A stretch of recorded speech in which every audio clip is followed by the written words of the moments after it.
This is K-pop Bits. Not too long ago, there was a conversation across social media claiming ALLDAY Project Annie Moon is the fifth-gen It Girl. But many pushed back, pointing out that she's a Nepo baby and saying the title of It Girl is earned, not bought, especially since she just debuted. That reaction sparked a deeper conversation. Why hasn't 5th Gen produced a true It Girl yet? Some argue 5th Gen just isn't as impactful. Others say K-pop's global momentum is shifting, or that people are simply losing interest. But the most realistic answer? It's too early.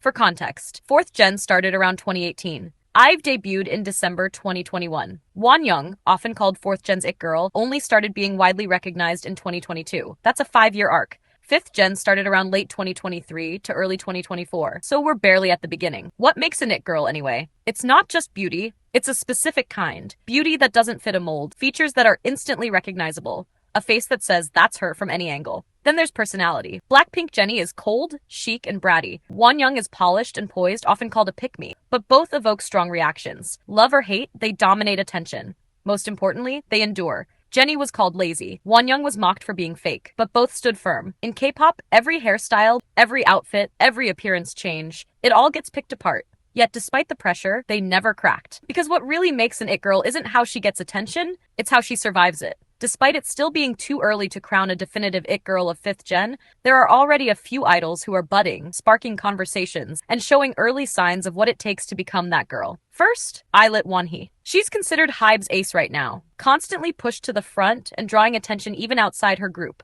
Her cartoon-like visuals set her apart, with a look that feels fresh but instantly recognizable. Every little gesture she makes spreads online, and every word is picked apart. Some say she has It Girl potential because of the way people obsess over her, good or bad. Even during the New Jeans' ILLIT controversy, her name kept popping up, proving just how much she stays in the conversation.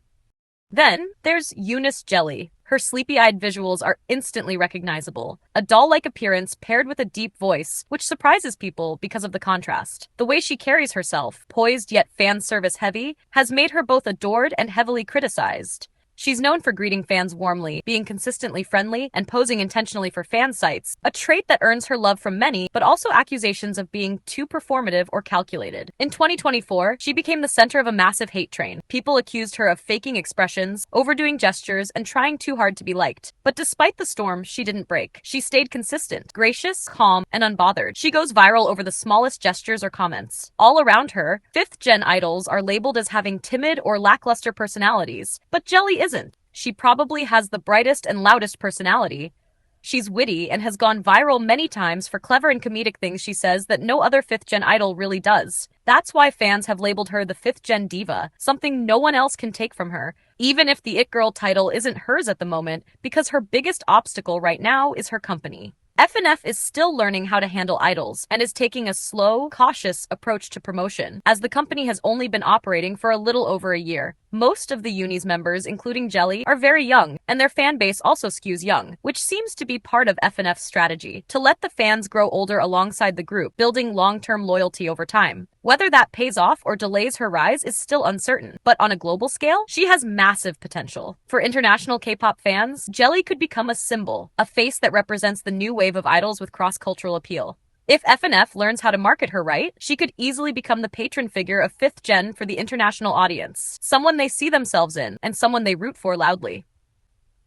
Another name is Meow Ella. Already a model before debut, she brings a different kind of presence, regal, striking, and editorial. Her features are unique. She absolutely fits the visual standard of an It Girl. But like Gehlee, being a foreigner in the Korean market presents hurdles when it comes to image building and mainstream visibility. She even reportedly receives the least gifts during Korean fan meets, a subtle but telling sign of how local support can be harder to build. Still, internationally, she's already gaining traction.